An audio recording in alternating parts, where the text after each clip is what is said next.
Today, I want to talk to you guys about consensualism. Consensualism, consent. Consensualism is a political philosophy. It's a philosophy about a way to organize society. And what is that way? Basically, a society organized based on consent. If adults consent to something, it's legal. It's talking about what laws we would have in a society. If two people want to exchange goods and both people want to do it, it's legal. If one person wants somebody else's good and the other person doesn't want to give it to them or doesn't want what they're trading, they can't do it. This is actually the way we raise our kids. My son always says, I want her toy. And I say, trade her for it. And so he goes and he gets some junky wooden toy and he says, give it to her. And she won't do it. He said, she won't trade. I'm like, well, that's how trading works. Both people have to want to do it. I said, go try and get something better. So he goes in his closet, he digs out the shiny, fluffy dog that she loves. He hands it to her, she makes the trade. A consensual exchange.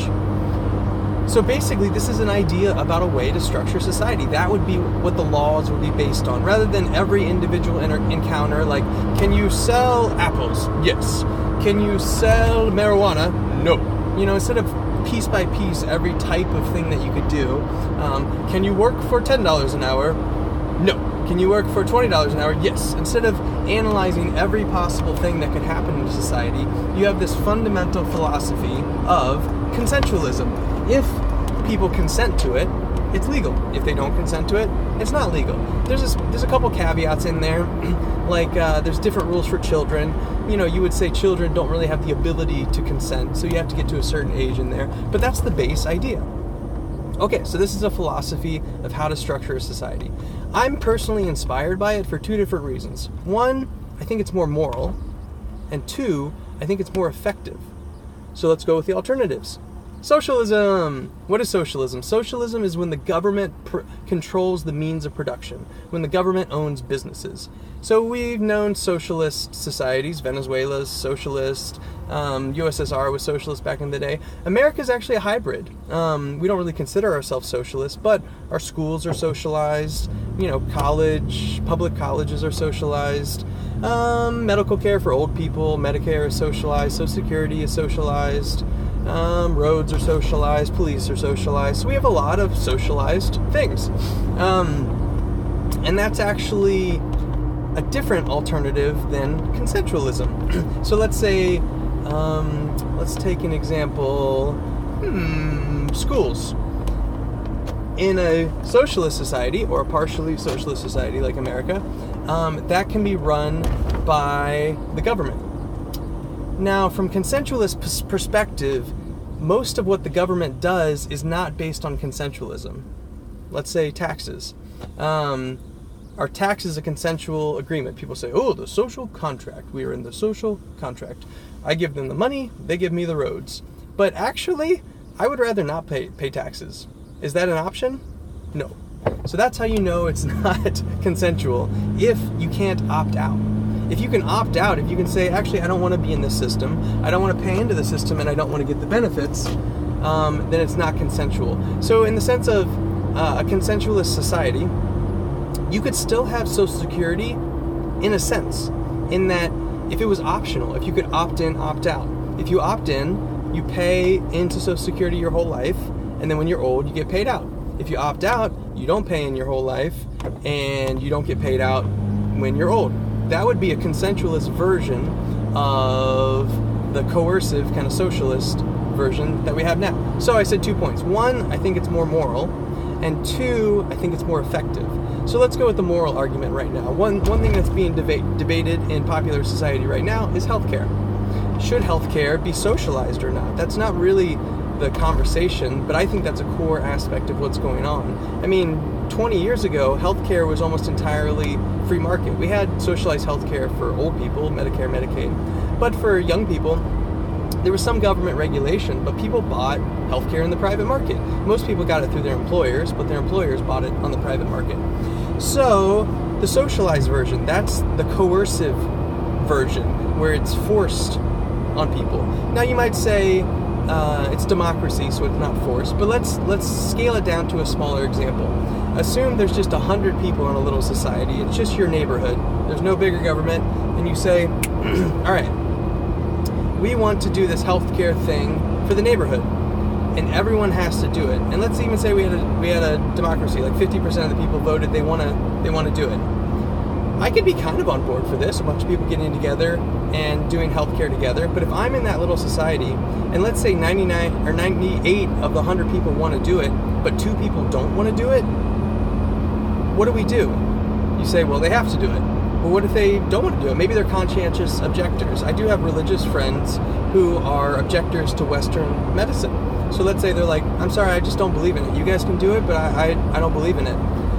Are we really willing to force them to pay? What if they won't pay? We'll kick them out. How are we going to kick them out? Are you going to physically go to that person and push them out of the community? Are you going to physically go there and arrest them? So that's the morality aspect. I understand that healthcare is a good thing and we want it for people, and that's a moral thing, but are we willing to use coercion? Are we willing to use force to force the other good thing? So are we willing to use a little bit of evil, in my opinion, to do the other good thing? And I would say no. Can we instead try a system that doesn't use evil to do good? So in my system, in the consensualist system, we would offer the group healthcare system, and everyone can buy into it. And in this case, 98 people would buy into it and 2 wouldn't. We would then do the healthcare system, and the 98 people would get the group healthcare, but the 2 people wouldn't. They wouldn't pay in, and they wouldn't get covered, and that's what it would be. That would be the consensualist break. So 1, I think it's more moral. 2, I actually think it's more effective, in that the socialist alternative generally comes down to a centralized system. So let's take the healthcare debate again.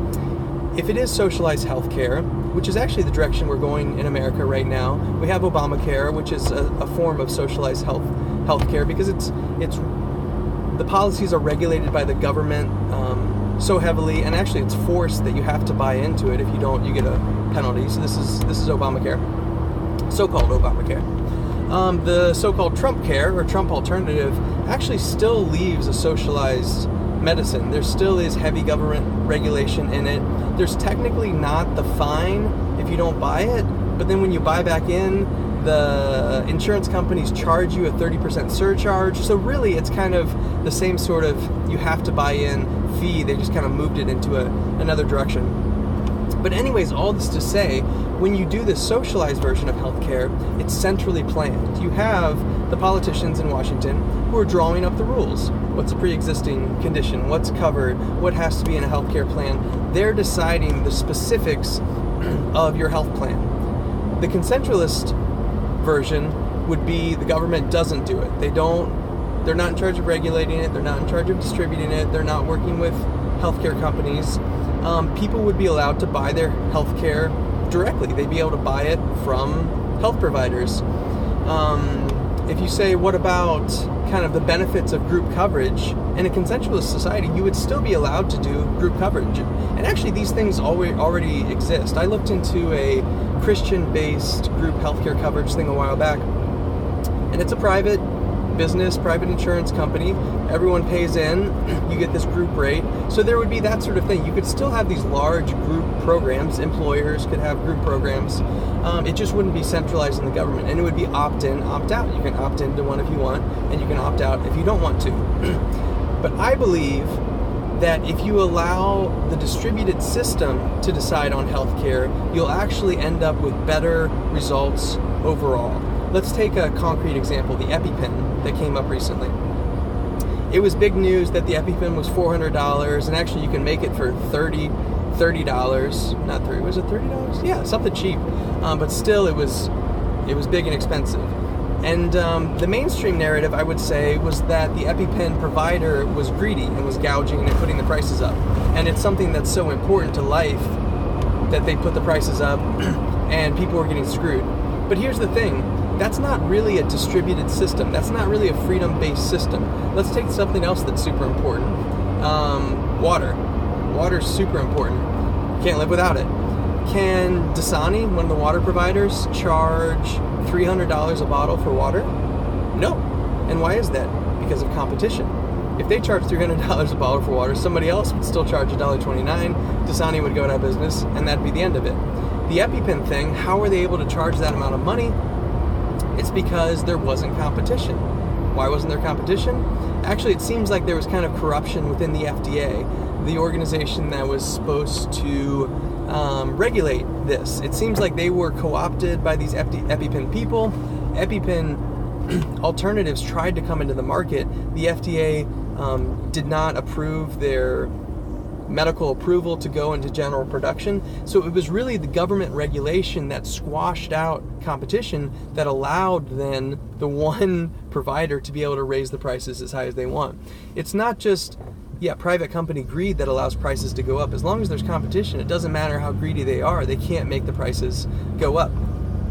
So I both think the consensualist idea is more moral and more effective. I actually honestly believe that if you allowed healthcare to go fully free, let people choose like they choose their cell phones, that within 10 years, poor people would have better healthcare in 10 years than rich people do now. Crazy? We can look to industries where we've seen this happen. There are certain kind of medical industries that aren't regulated by the government. LASIK, a lot of dermatology things, plastic surgery based things. And what's happened to them? Basically the exact same thing that happens to smartphones. If you go back 10 years ago, and I could say in 10 years, poor people will have a better smartphone than rich people do now, that would have turned out to be true. I mean, people buying an iPhone 5, a couple years ago's iPhone, is way better than any Nokia, the best mobile phone you could have bought 10 years ago. And people making $30K a year within the poverty line are owning iPhone 5s. And the same sort of thing has happened with LASIK eye care. When it first came out, it was $30,000. The next year, it's $15,000. It's $10,000. You can go to a corner store and get LASIK. I don't know what it is now, but it's in the thousands of dollars. And the prices go down drastically. One of the central aspects of modern medicine are technology, X-ray, MRI, all these sorts of things. And it's actually somehow believed that technology is what's making healthcare more expensive.